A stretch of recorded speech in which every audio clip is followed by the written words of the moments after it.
Come with us where the corn is popped and the throwback Thursdays never stop. It's a magical land not far away. All you have to do is just press play. So hop on the couch and close your eyes. Gonna party like it's 99. Join us, watch the movies of our lives with Blockbuster Wives.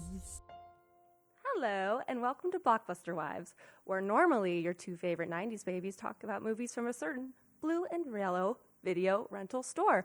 But today, we've swapped out Shay for a very special guest. Don't worry, Shay's not going anywhere.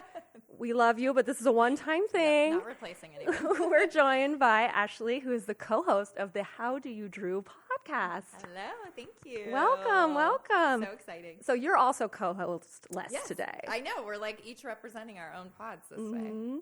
Yes, we're so lucky to have her because I just have to say this right away. She was just on Drew Barrymore's show. That's true. For her 50th birthday episode. It's like I feel like I'm talking to a celebrity because you're 1 degree away from Drew Barrymore herself. That's true. So before we dive in, I just feel like we have to get into it. How was it? Oh, that was crazy. That was a real manifestation. Like that was an absolute. Anne and I we even had a conversation like on the podcast, and Anne started making up the story of how we would go to the show and we would be a surprise for Drew and they would hide us in the audience. And it was like exactly what ended up happening. So that's pretty incredible to think about that. You manifested it. Truly, hardcore. Truly. Yeah, it was very surreal. It was also very normal because I watched the show so much. So like being there in person just felt like I'm here all the time, even though that was my first time ever going there. And Drew also, I don't think at first she knew why we were there, but to her it was like, of course you guys are here. Like she was like, hi ladies. Like, of course, because we've met her several times. She's very familiar with us.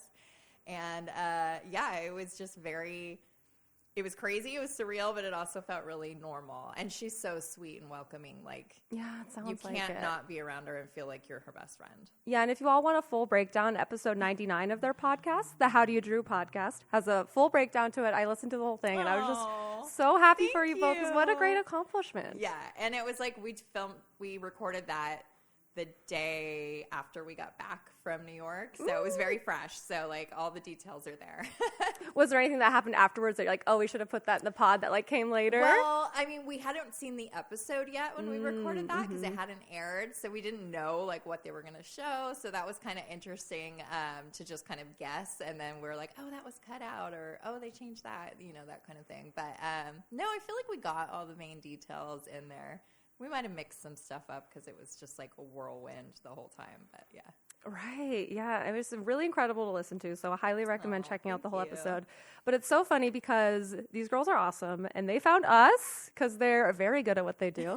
And so was it you initially who messaged, or Anne? It was me, yeah. Okay. I kind of run all the social media. That's sort of my thing. Every once in a while she'll hop in there, but usually it's me if you're talking to us. Okay, yes, we get this message from the How Do You Drew podcast, and it's like, hey, we see you're doing Drew Barrymore content. We are a Drew Barrymore podcast. Would love to collab. And I was like, that's awesome. So then I start looking at the page, and I look at your profile, and I realize that we have mutual friends from town. And I was like, this is just freaking meant to be. Like, the odds of you covering her right now and me finding you at that time, and we're both here in the same city, is just amazing. I love it. Yeah, and so I didn't know at this time that they were going to be on the Drew Barrymore show for the 50th birthday episode. But they knew. We knew. And so we're like going back and forth, and they're being so humble and so chill. And then they post something. I think it was the day the episode came out. Yeah. And I see a post from y'all, and it's like, oh, tune in to see us on the Drew Barrymore show for her 50th birthday episode. And I was like, what? So I ran to my living room. I turned it on. I go to the Drew Barrymore show, and you weren't on there just yet. It was the part. Yeah, we were at the very end. Yeah, so when I tuned in, it was when she was getting her honorary degree. Oh, yeah. Which I was like, oh, yeah, so I know. good. And that felt very like finale of the show. So Anne and I were in the audience going, are they going to cut our part Did out? we get cut? Like, yeah. We might not be going up there after all. That's showbiz, baby. Yeah, I know. That's what I kept right. saying. It's showbiz. Like, anything could happen. But then they, like, as soon as they wrapped that part, they're like, come on down, let's go. And we were just like, okay, here we go. This is it. Yeah. So I did get to see you on there as it was so airing, cool. and I was like, I was like, oh my God. And I texted Shay. I was like, oh my God, they're on the show. Wow. And I sent her a picture. So it just worked out really, really nicely. Oh, I love that. That's so sweet that you did that. Yeah, and I'm glad we got to catch you on this high. high. I know. The timing is kind of wild. Like, what's next? I don't know. Who knows? You'll have to follow them and keep an eye. Okay, so I know you talk about this on your own podcast a lot, so I won't belabor it, but you met Anne on a Drew Barrymore fan page? Yeah, so in 98, 99, we were both becoming fans, and this is like early internet, you know. I was 16 and she was 14, so we were, you know, both discovering all these different, there were a lot of Drew fan sites back then. She was kind of like in the early days of the internet, people were really into dedicating websites to her. Was it all on AOL? No, Okay. this was like a little post the AOL era. Gotcha. But probably some GeoCities in there, Yahoo sites, you know, that, this is that era. And there was this one incredible one. It had a couple different names over the years, but attached to it was a message board called The Grapevine. And there became this community. We call ourselves Drewbies. And we were all just like so like-minded, all around the same age, from all over the world. And we became this really tight-knit group of people. Like probably, let's say like 25 or so of us. Oh my God. I know. And Anne and I, so we were both members, and that's kind of like, we just sort of had a lot in common, and we really clicked. And we lived like 3 hours apart at that time. Oh, so not insurmountable. Yeah, not that bad. Yeah, considering some people are like in Australia and England. And were you driving at that time? Yes. You're like, I got wheels. Let's do this.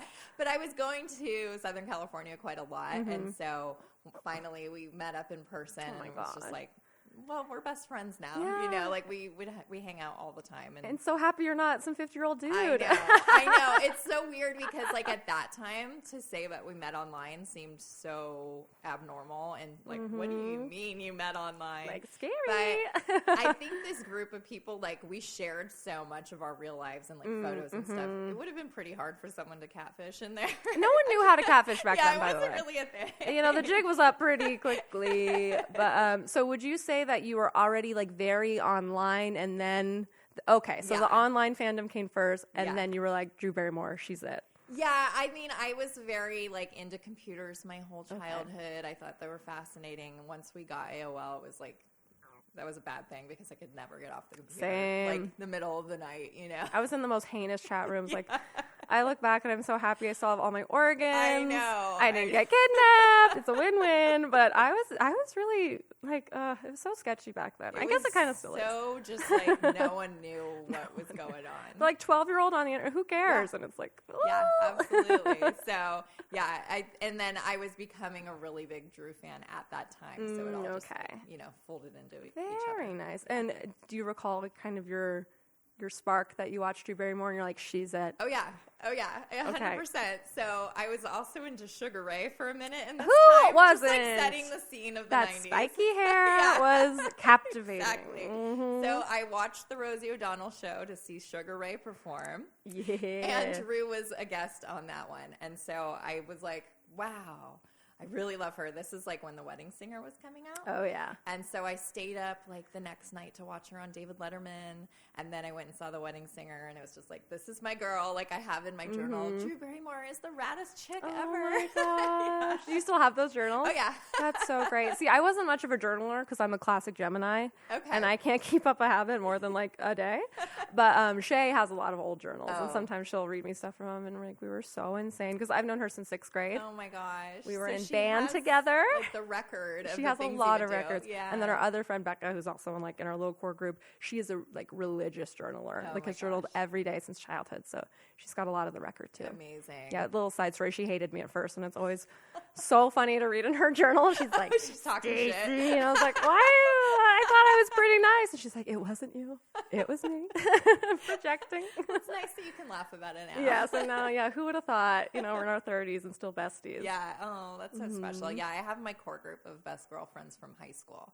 So, like, I just went out with 4 of them last night, and we are, like, still best friends. Yeah. Okay, but Anne, did she always kind of live somewhere else? Yeah, Anne and I have never really lived that close. Maybe there was a time period we were, like, 40 minutes away from each other, and that was nice. But now she lives in Maine, so That's she's very like far. way on the other side. About of as the far as country. you can get. I'm Pretty lucky much. that Shay only went one state I know. over. Yeah, that's still drivable. Maine, no, not drivable. Not so I've much. never even gone out there to visit her because it's just like hasn't happened yet. To even get to her place is like a 2-hour drive. From the Oh, wow.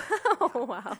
So you have to rent a car. Yeah, Okay. exactly. And it's probably not very great weather right now. I would No, think. I mean, if she's fine with it, she also does not like the heat, so she's totally fine with it. When we were in New York, I was dying. It was Yeah. so cold, and she's like out in her dress and tights, and I'm just like, girl, you're crazy. Okay, and speaking of that, I wanted to ask you. So we did try to coordinate so that she could be here when Shay was here, but it didn't work out because you were out of town. Were you out of town for the episode? No. Okay. No, Blast. that was a different No, out of I'm just town. kidding. Literally, I got I was home like, and I had wait. like a few days, and then we were going on a little family trip to California. Okay. So, no. Because I wasn't sure when they recorded it, but I was like, I wonder if Yeah. that's exactly what she was doing when we were Oh, that recording would've been all neat. of our other episodes. But No, that was our surprise trip. Like, some people knew we were going to New York, but we really tried to keep it under wraps because it was a surprise for Drew. Not that the people we would tell would be, ruining the surprise for her, but we really wanted it to be like, tune in today. There we are, which is what you described experiencing. right. So. Well, and like we said, showbiz, like a lot of people, unfortunately, Yes. think they're going to be in something, know. and they don't even know until it airs. Yeah. And I've heard horror stories where people invite their whole families to watch an episode of something that they're Oh. not in, and I'm just like, Yeah, I definitely wasn't Devastating. trying to have put bad ideas out there in the universe, but I was like, until they book our travel, Very I smart. don't want to tell anybody. very smart. And not only did you make the cut, but I mean, you finished the show. Yeah. Like that's I so know. rad. It was really cool. Oh, amazing. Okay.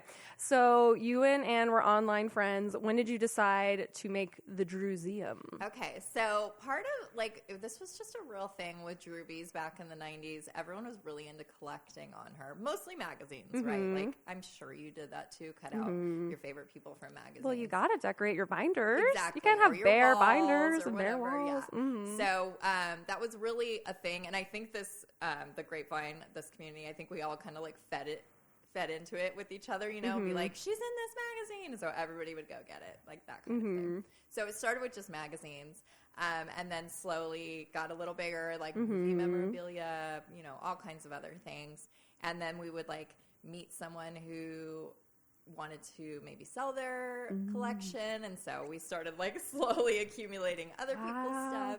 But yeah, I had watched this TV show that was called The Incurable Collector, and it was talking about different people with their collections, and a lot of them had books or websites, and I was like, we should start a Do website. that. And since you were such a computer girly, you're like, I got this. Exactly, and she is too. So it was pretty easy for us to figure out how to do that, even though it was, again, this was pretty early 2000s, and we just did it all by ourselves. Wow. And cataloged everything that we have, and then slowly put more and more and more. It's grown a lot in the years since, but yeah, it's been almost 20 years. So it's kind of like a decentralized collection, sounds like. Yes, we Okay. definitely consider the two different parts of it to be one whole, but yeah, her stuff is with her parents in Gotcha. California, Okay. and we so part of why we were on Drew's show was because we provided all the memorabilia that they used to decorate the set. And y'all, it looked so good. It was really cool. And guess what was on there? The inspo for my outfit. That's right. The original, Drew actually looked at it and said, "Is that the fucking egg?" Yeah. She was really excited.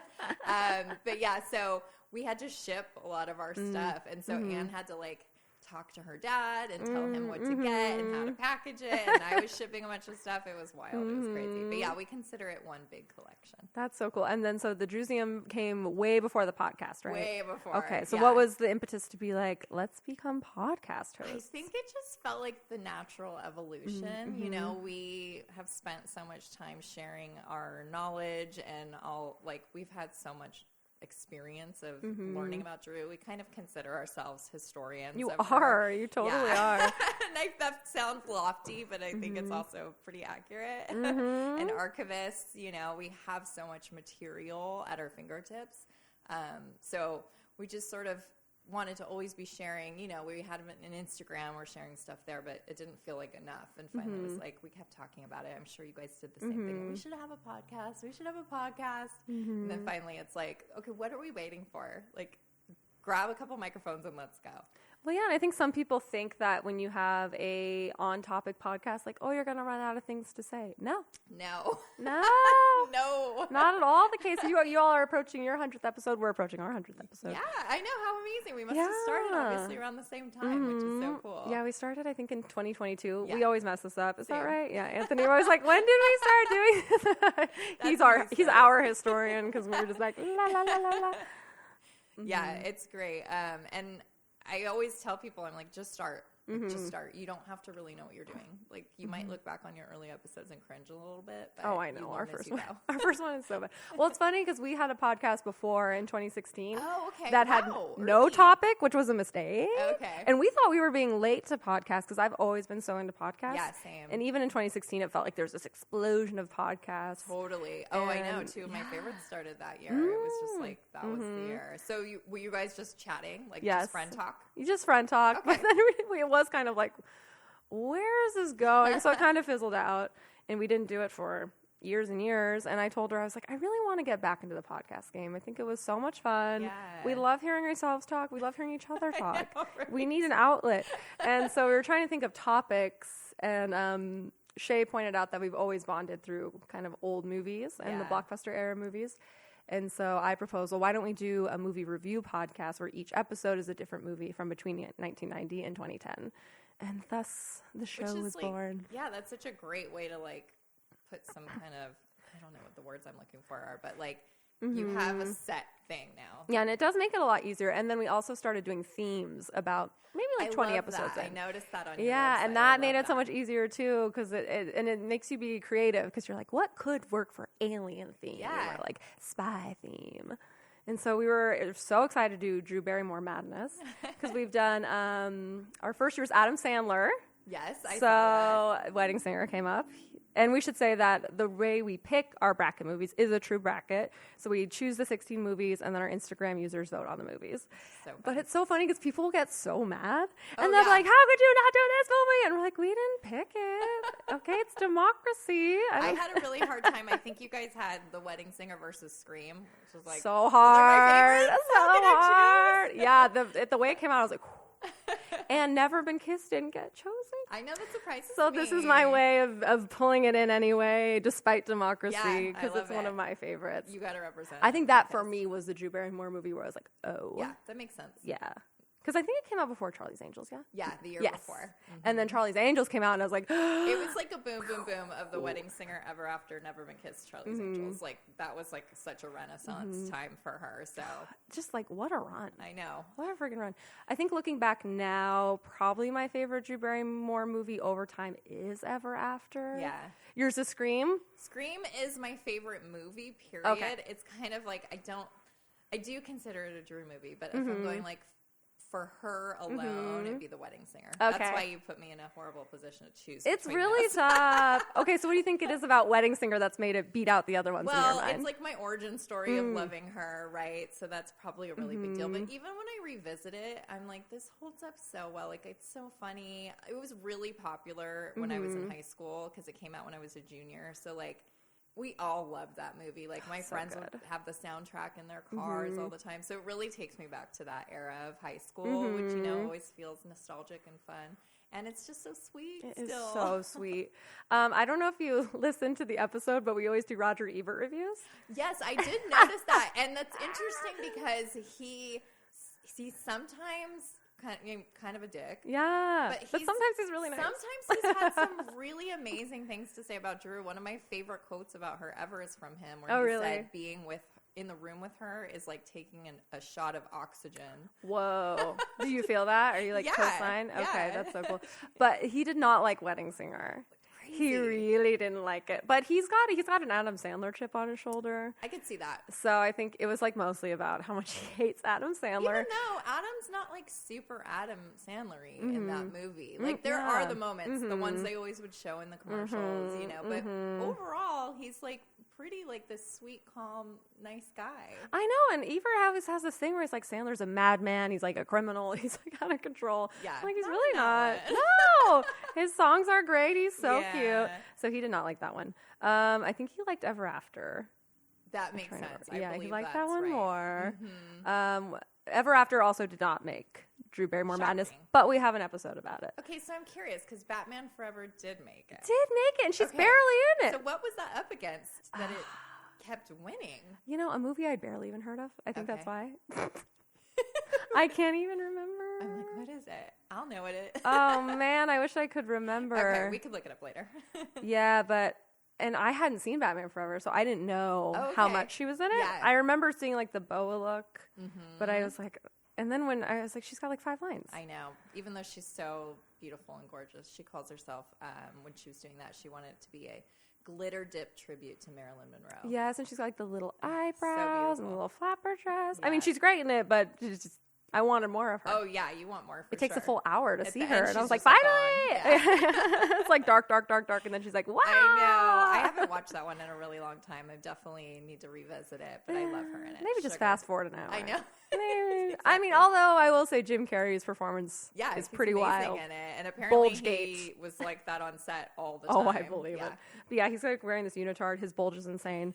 a la Ever After, which we talked about. And you all talked about it in your episode. And I was like, the ladies are noticing. No, you can't miss it. You really can't. So I'd say it's worth it for them. But I would have rather done Never Been Kissed. Sorry. Yeah, Sorry, fans. I think that's fair. I don't want to say you got it wrong, but we'll just do it some other episode. There you go. And then what were our other ones I want to ask you about? So 50 First Dates. Yeah. Oh my gosh. Kind of a bummer. I know it is actually. Like I remember crying a lot the first time I saw it, and we got really lucky with that one.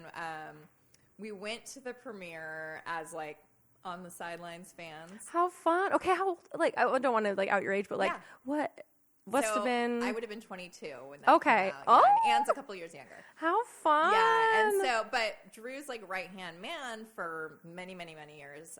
His name is Chris Miller. He's now the showrunner of The Tonight Show. Beautiful. But he worked with her forever, and he loved us. Like, he just loved us. So he saw us, and he's like, oh my gosh, you guys have to come into the premiere. Aw. But there was a group of us, and he couldn't get enough tickets, so Oh, he got tickets for us no. to go to the Overflow. Okay. That was like at another theater right across the street. It was in Westwood. Well, it's nice of you not to do a Lord of the Flies situation Yeah, where we're like, I we're know. going Trust me, it was a little tempting.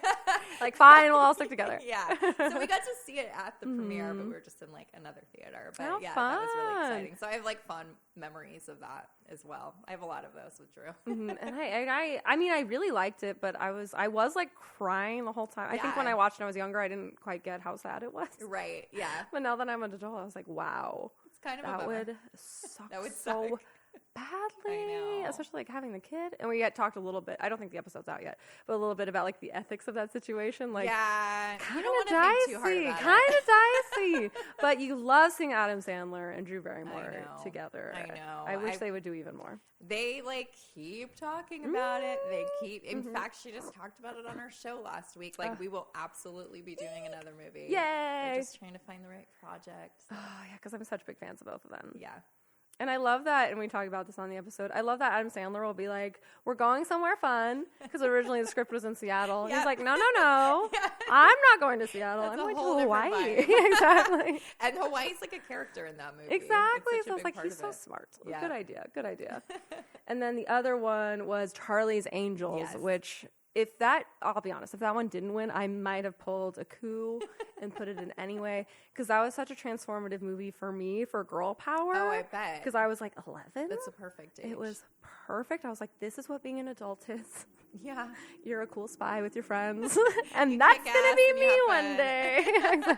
But it was so influential, and the fact that it was her production company's first movie. Yeah. It was a big, big deal. Like, we were all watching that, like the whole evolution of that movie happened. We were like tracking that online and on our little message board. So we even had one of our girls from the message board like found out where Drew was filming. Oh my God. And like stood on the side of the road, and Drew like stopped her car and got out, and she like told her all about our message board. So that was like a huge moment That's for so us. cute. Yeah. Oh my God. And you said that it was called The Grapevine? Yeah. Grapevine girlies. I know. Still out here doing it. And like we've met a lot of them in person. Like a so lot of fun. them have become real life friends. So it's really special. But yeah, Charlie's Angels.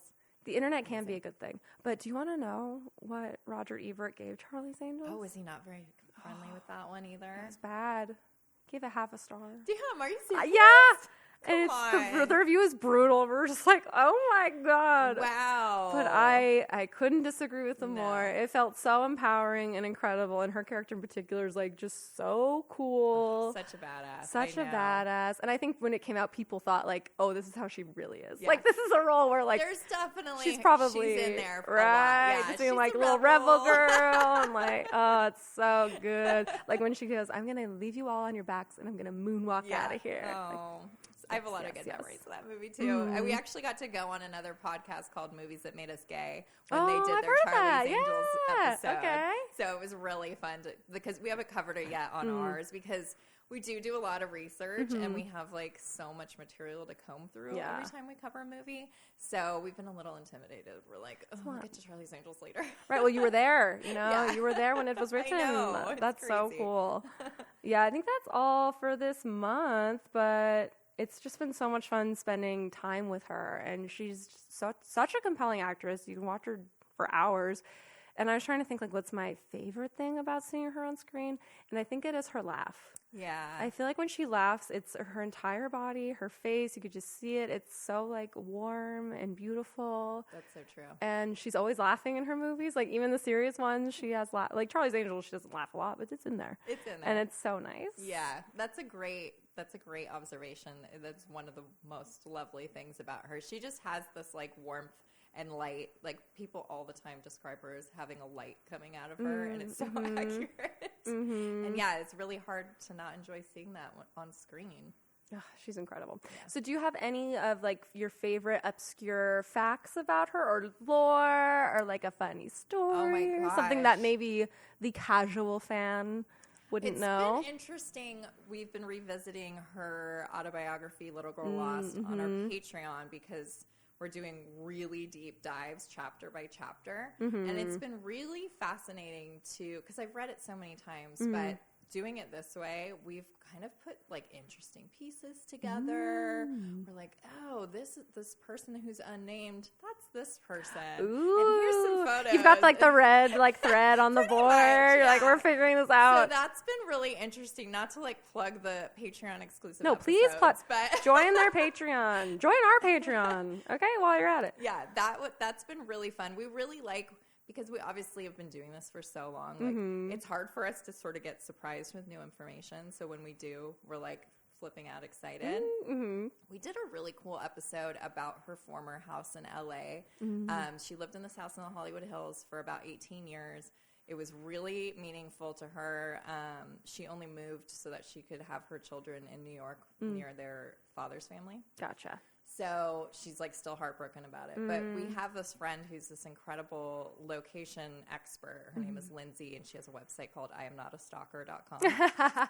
Just to put it to rest. If you've ever looked up a movie location website, you've probably been to her. We probably site. have, because we're always looking up Disney Channel original movies, I filming almost locations. can guarantee it. She's so good at what she does. So we had her on for that episode How because fun. she can research. Like she has taught me so much about researching, and we found out so many cool things about the history of that house because a lot of musicians live there. The cool. Beatles spent time there. Whoa. And so Heard of them. Yeah, doing that was really neat because we learned so much about, like, not so much Drew, but it was, related. Like, that was part of why she loved that house because it had this really cool history to it. Well, and as someone who, and I'm sure you guys talk about this, hard to be born into such a legacy and such a Hollywood legacy and to already be in the middle of this historical story.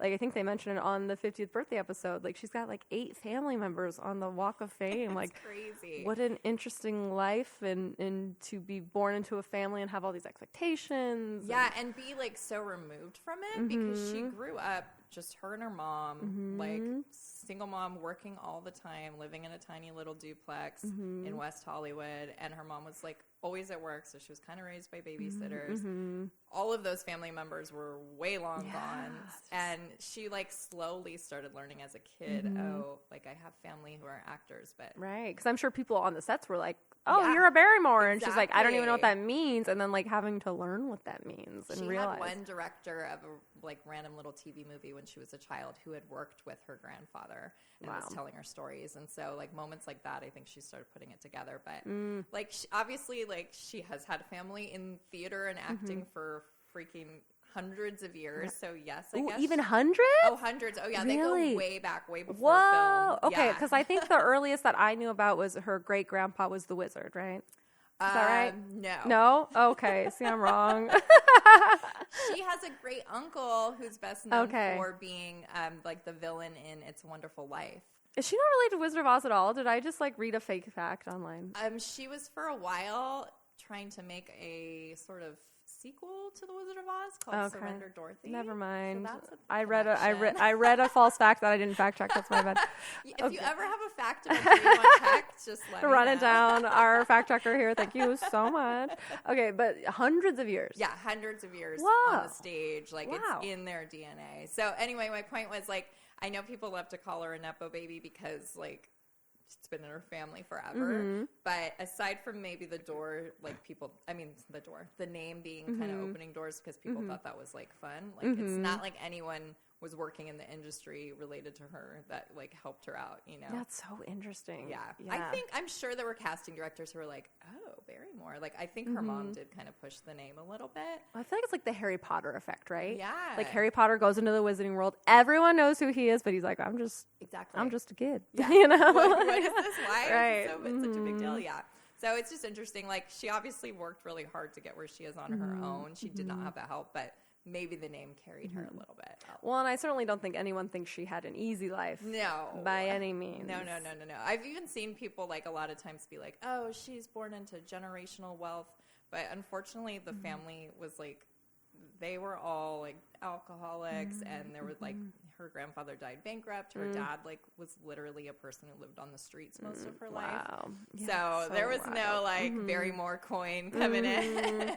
Yeah, and Shay and I always talk about child actors and how like it should be illegal. Oh, I know. Or like I don't know what to do about the real little kids, but we're always like have adults play kids. I don't know. It just doesn't seem good. It doesn't. Like I don't think there's almost no stories where it was like, that was a great thing that they did. Yeah, it's like lose. Yeah, we try to figure out, like, there's a part of being famous at a really young age is going to mess you up just because your brain is mashed potatoes. Yeah. You're not ready for it. Adults can't handle That's true, yeah. Barely hanging on by a thread, let alone a child. And then, you know, if you have a parent who is looking at you as a paycheck, like, that's a whole different dynamic to navigate. That's been a really big theme of revisiting her book because... And again, like reading this younger, I didn't really think about it, but now that we're analyzing it, like her mom is really pushing a story of like, I couldn't help it. She was so talented. People were making her be in movies. It's not my fault. And like I was barely involved. Yeah. When you read it now, you're like, come on. Like you absolutely could have put a stop to this if you wanted to. Like, and I'm finding like very old articles, like pre-ET, where she's like pushing like, I had to let her be in this movie because the director just was so enchanted with her beauty. Oh my God. She's 2. Right. Yeah, and it's just interesting that we don't allow children to work in basically any other capacity. Yeah. But when it's like showbiz, they're like, it's fine. And I appreciate the unions are trying. They are trying their best to try to keep the hours sane and protect children. Murky. But did you watch Demi Lovato's documentary Child Star? I didn't, but I'm sure it's a lot of. She has quite a few people, including Drew, on there, Christina Ricci, and it's just such a bummer. Like, it is tough. It's not good. It is really tough. And I'm sure there are kids who genuinely like, I want to do this, and their parents are being supportive. But like I said, even if the kid wants to do it, that fame aspect as a baby, they're not ready for that. stuff. So we're always defending child stars. Like, no I'm matter so- what, we're I like, so am with be you. nice to like all this Millie Bobby Brown stuff. We're like, be nice to her, okay? I know, it's so true. Yeah, I kind of can make allowances for any of them. Right. Like, We're they like, grew up in leave a them alone, messed up okay? situation. Leave them alone. Money's not everything, and it's tough. Yeah.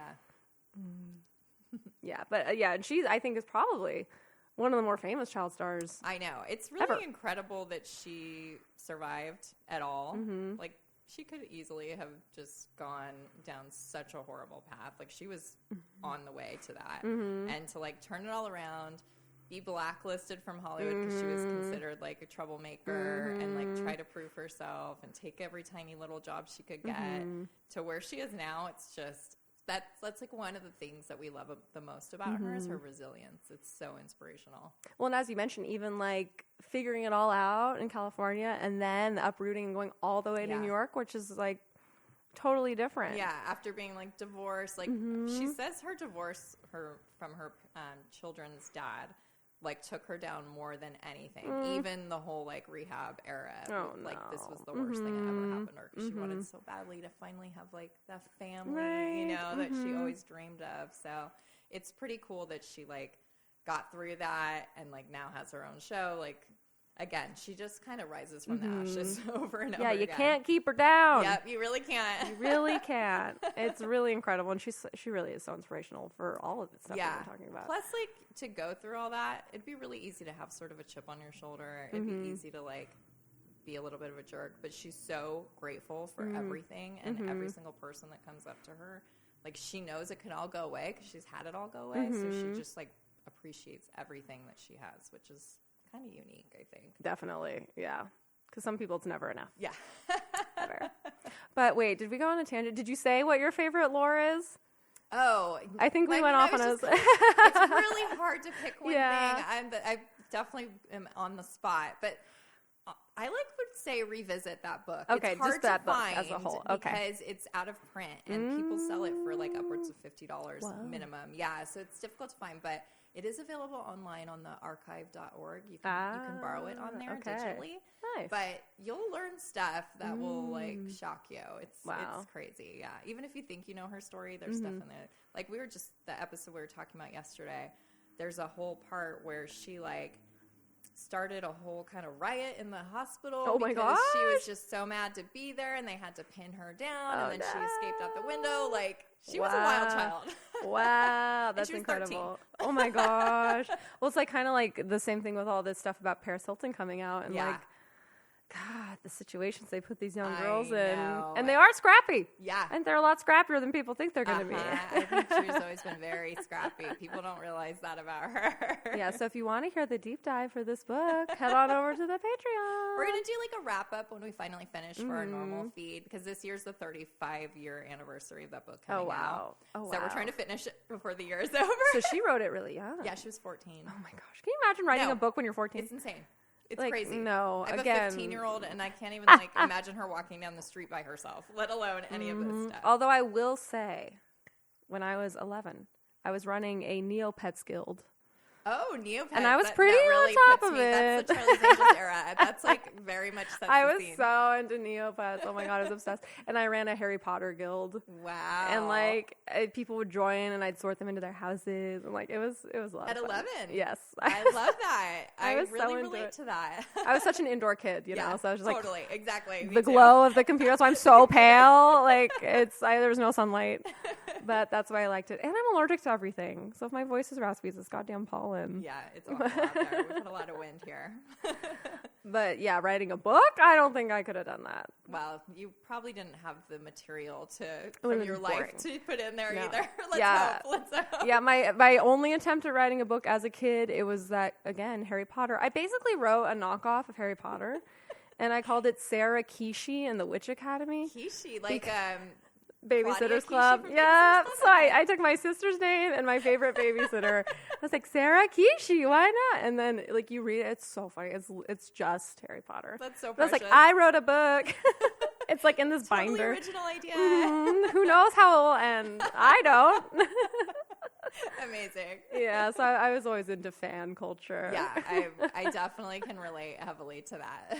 Well, and I think it's interesting what we're doing now because watching all these things and ingesting all this content without trying to analyze it is one thing. Yes. When you go back and you're like really trying to get into it, it's interesting the stuff you notice and the connections you make. I totally agree. It's so different to watch through the lens of like you're going to report back on it. Mm-hmm. You just notice so much more. You learn so much more when you're doing research. Like I can think I know so much, and then when I'm like watching the movie we're going to cover or researching it, it's like, oh, I just connected this and this and this. And yeah, sometimes you look back on things and they don't hold up quite as well.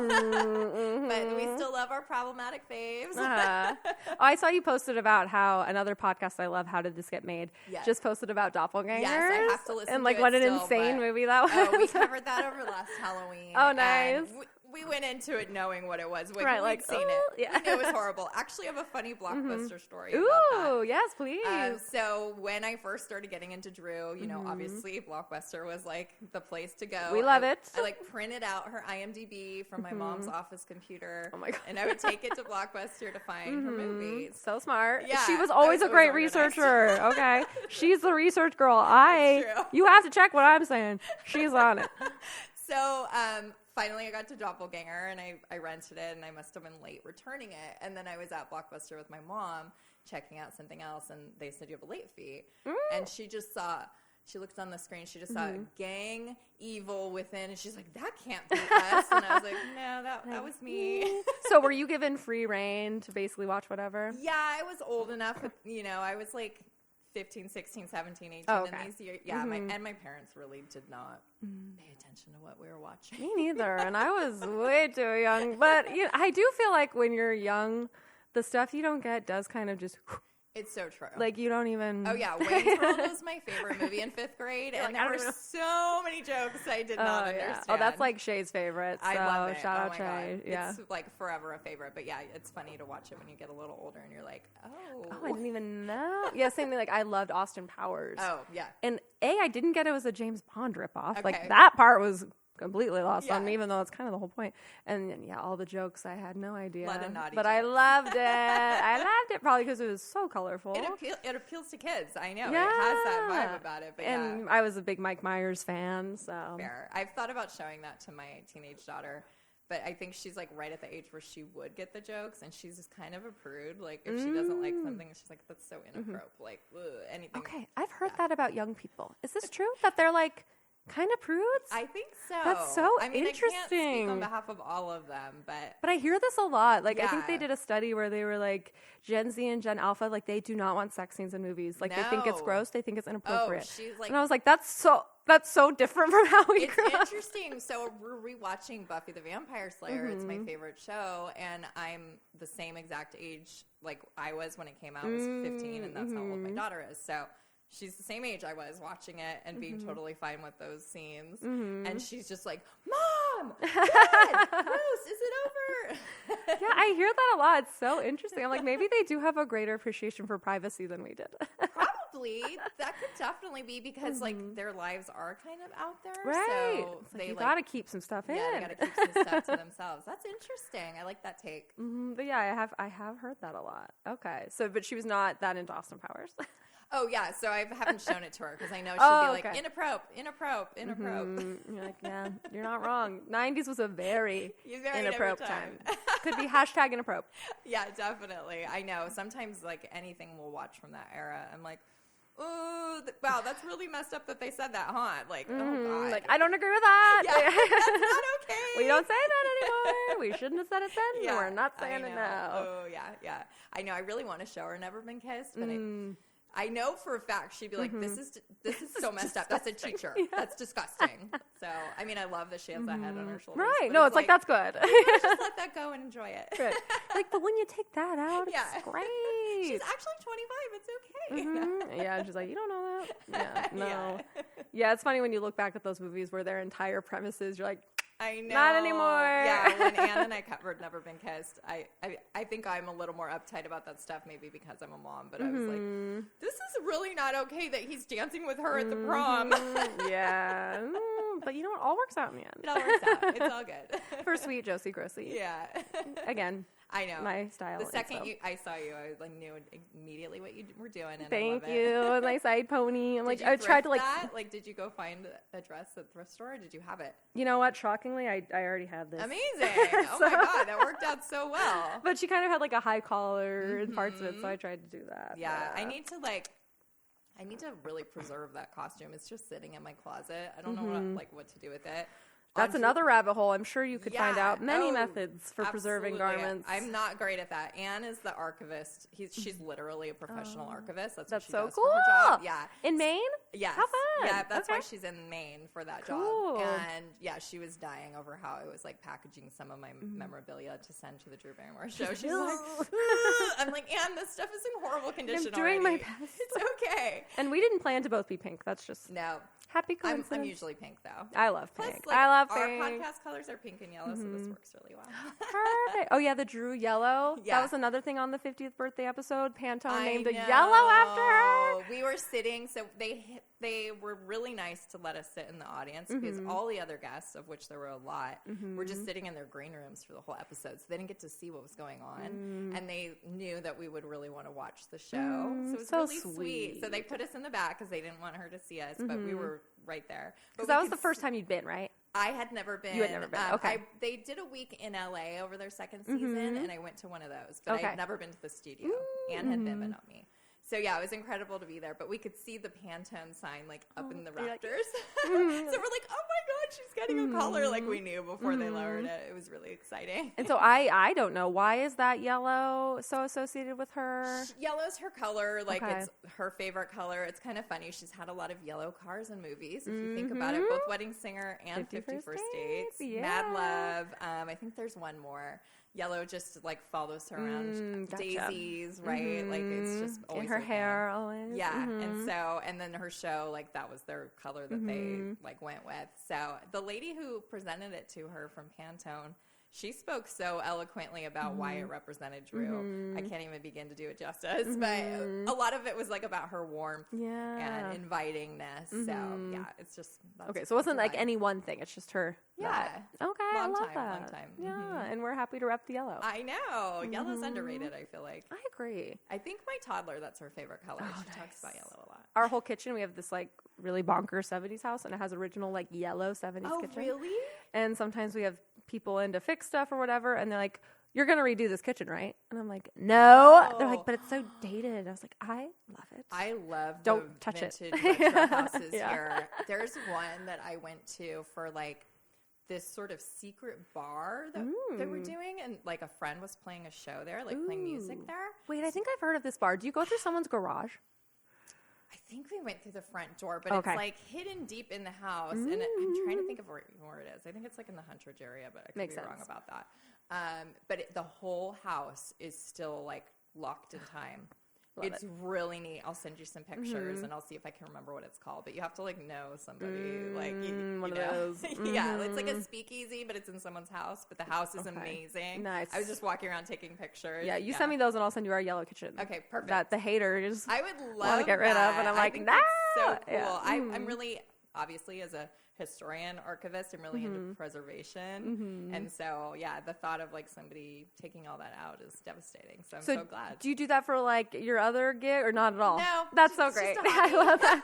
No, this is like so far removed from my job as a death penalty lawyer. Oh, this is that what you do? Yeah, so this is like completely different, which I Yeah, like. I'm in construction, so obviously totally different too. Very I different. never intermesh the two. Yeah, and people are like, you should do like law stuff. I'm like, I really Get enough of that. I did a little bit for Silence of the Lambs because that was highly relevant. That's cool. Highly relevant. But Yeah. other than that, I'm like, nah. Wow, that is so fascinating. Oh, I'm also kind of into true crime, so Oh, we could talk about like a whole separate vibe. Yeah, and it's funny. I have such a complicated relationship with true crime because there's Oh, I so much bet. that I'm like, that's not how it works at Yeah. all. But then other things, I'm like, they got a good point. Yeah. Oh, wow. That'd be interesting because I'm also like very much a stickler for accuracy and details. And when things are wrong, I'm like, that's not right. That's not how it is. That's not correct. So I can see that driving you crazy. Yeah, well, and part of our job for when I come into the case is we do try to recreate our clients' entire lives and try to be historians and archivists. Oh, really? And we really do try to talk to like everyone they've ever interacted with. Like we're trying to find their teachers, we're trying to find their neighbors, we're trying to find their church people. Oh, this is like so interesting. anyone to me. we can find, we try to talk to. Wow. So I do like that aspect of it. Where Yeah. it's like trying to put the pieces together and like That's figure out who is this totally- person, how did we get here. That's incredible. And it comes in handy, I'm guessing. But that's why y'all, I'm too tired to fact check for this. I don't blame So you. I'm like, I let it all fly. I don't blame you. And then I tell random facts about Wizard of Oz. You know what? I think my dad told me that, and I'm gonna have to be You're like, going to have words with him. you made me look stupid. But like, her family was part of the MGM at that era. So okay. I see where he's getting that from. It's not completely off base. That's so funny. Yeah, I'm gonna have to word with him. No, I'm just kidding. Yeah, because I told him what I was doing, and he's like, "Oh, wasn't her great grandpa the wizard?" And I was like, Aw. "Oh, cool." That's sweet. Does he have like an interest in that you do this, or does he think it's weird?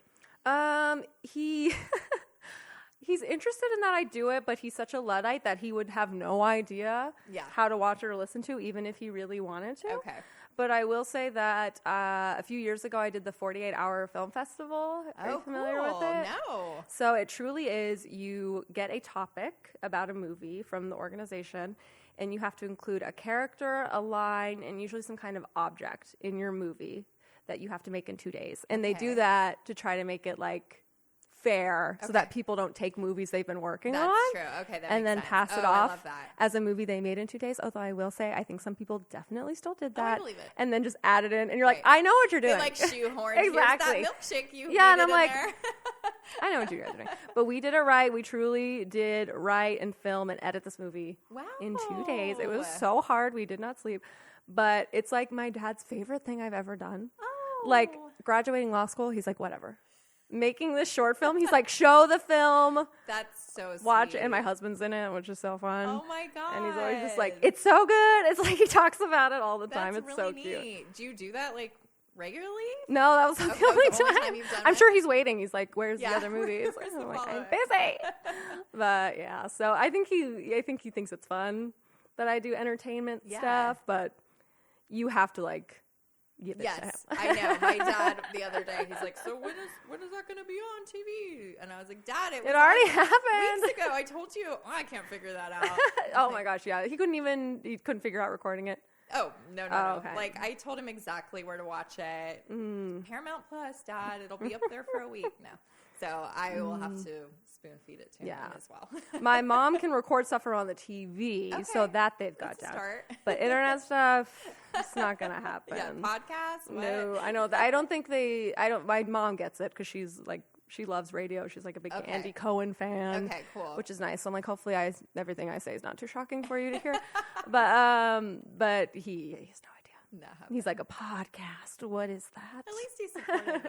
Yeah, he's very supportive. Yeah, They're my- both very supportive, thank goodness. That's great. I love that. Yeah, my parents are supportive, but think it's weird. Yeah, it's just like, and I'm sure there'll be stuff that, when I get to be their age, there's gonna be things going on that I'm like, I already kind of feel like that. Like, I'm getting to that point where everyone's like, you don't know that person? They're like the most famous person in the world. And I'm like, I've never seen them. It's crazy. It's so weird. I always am quizzing my daughter and it's like, what is this? In fact, just the other night she had her best friend over and they're like, Mom, we're doing a trend. We're going to write down a bunch of Gen Z brain rot and you have to read it while we have water in our mouths and we'll try not to spit it out. And it was like the stupidest, weirdest stuff. I'm like, what does this mean? And they think it's so funny and you're just like, Oh, yeah. And like one of them was mewing like a cat. So I was like, what does that mean? And they both go, oh, you're jawling. what? And I, I was don't, like, I still don't get it. Yeah, I was so lost. I still have no idea. Yeah, it's a whole nother world. And I remember being in their shoes and thinking things were so obvious. I know. And now you're like, no, it's And not. I'm really like, but they're weirder. Like the stuff they say is weirder. It could be. We're just could going to be, go with or that. I'm just biased. We're just going to go with that. They're getting weirder. The kids are getting weirder. Kids are getting You weirder. heard it here first. Yeah, I've been trying to introduce my daughter to like 90s stuff that's been so important to me. She just did Romeo and Juliet in school, so I was like, oh we have to watch the Leo version DiCaprio. that came out when I was a teenager. And I showed her like a couple clips. She's like, this is weird. This is not like what it is. I'm like, yes, like, it's just modernized. Like, it's the same talk. It's the same story. And I've been pushing and pushing. She still hasn't agreed to watch it. I'll get her there eventually. Is there a Gen Z version? I don't think there is. Is there? No, they watched like the one from the 60s in Oh, our God. classroom. I'm like, you'd rather watch that? Like, this is so much more fun. But yeah, it wasn't what she signed up for, so. I guess I could see that. I'm trying to give her all the 90s I can, but. And are you getting her into Drew Barrymore, or is she like, no? She likes Drew. Okay. It's definitely like that's mom's thing, but she was very jealous about me going to the show. She wanted to come along. She actually, a few years ago, I think it must have been during the first season of Drew's show, she used to take mail. So you would like write a letter and she'd read it on. Aww. It was like during COVID, so there's no audience or right. guests. So they're trying to fill time.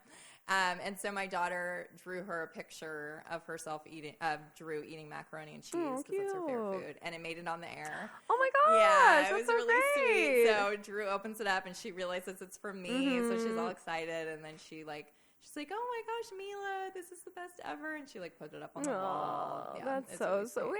So she's had a little bit of moments, but she would definitely be very excited to meet her. Okay, in person. that's so fun. She likes Charlie's Angels a lot. She liked Ever After when she was little. She called it Cinderella's Superhero. Oh, that is so cute. I know. Nailed it. I know. Yeah. That's the perfect Yeah. synopsis. Uh-huh. But yeah, she's not anywhere near the level. She doesn't get obsessed with things the way I always have. She likes Gotcha. Billie Eilish a lot. Okay, But understandable. even that, we got a magazine in the mail with her, and I was like, do you want me to take out the pages and I'll help you put them on your wall? She was like, yes. She's like, why would I do that? That was like so important to me as a teenager. She's like, I'm a clean girl. Yeah, We don't do that. Pretty much. Well, you've been so sweet coming here and sharing all this amazing Drew lore and your experiences. And again, researcher extraordinaire, true Drew Barrymore expert with her co-host Anne. Like, if you're into Drew Barrymore, you gotta listen to their podcast, How Do You Drew? They have a Patreon. They got, at this point, do you have 100 episodes? Yeah, we just They got released 100 100. episodes. So if you're worried, like, oh, is there enough content? There is. Oh, yeah. And you never run out with her. She has You the really most, don't. rich life and career Right. that there's just, always going to be something else to cover. So great. Anything else you want to share, plug, or do before we hop I mean, off? you can go to howdoyoudrew.com. You can go to thedrewseum.com. We're on Instagram, of course. And that's about it. I don't deal with the other social media platforms. I only got time for one. Well, and they did tease in their recap of going on the show. There is something else coming up, right, that you can't share yet. We have another show. Actually, I can share. Oh, can you I can? tell here? Ah, we just exclusive. got permission. Yeah, Okay. so we did a whole nother show that's called Collector's Call. It's on a weird cable channel called Me TV that shows old-timey, it's like Nick at Night kind of style old shows. Weird. Okay. Very weird. Interesting. But they found out about us. We connected with them. They interviewed us a little bit, and then they found out about us going on Drew's show as it was in the works, and they piggybacked on it. Smart. So literally on Drew's set, we filmed our segment, and then Drew's people moved back. We were double mic'd for both shows, and the other people came in and filmed a segment of us with Drew. So anyway, they just announced their season's going to be starting in April. Okay, and cool. our episode will be on that. We don't have an air date yet. Lovely. But yeah, we did a whole sit-down so interviews. awesome. They photographed all our stuff. It was amazing. Oh, perfect. I know. That's so great. It's crazy. You have a backup archive. Great. Perfect. Thank you. Yeah. We've never seen our things displayed so wonderfully before. That's so amazing. Okay, well, now you know. Now you know. Another show they're going to be on. They're going to be famous, okay? I know. It's kind of weird that all that happened all at once. But So incredible. This feels cool, too. Well, thank you. I'm glad this all worked. The universe, it's all coming together. It's so cool. Couldn't have worked out I'm more really glad we perfectly. connected. Yes, and that me you too. invited You've me. been so great. Thank you. Yeah. Well, thanks everybody. Again, How Do You Drew podcast. Thanks for watching. We'll see you next time. Love you. Bye. Thank you for listening. Shout out to I Have No Mouth for our delightful theme song and Whitney Vertucci for our beautiful podcast art. And all of this couldn't be possible without our amazing producer, Anthony, aka DJ Munchausen. If you have questions for us or would like to advertise with us, please email us at blockbusterwives@gmail.com and please join our Patreon for exclusive bonus content. As always, please rate, subscribe, and tell all your friends about us. We love you.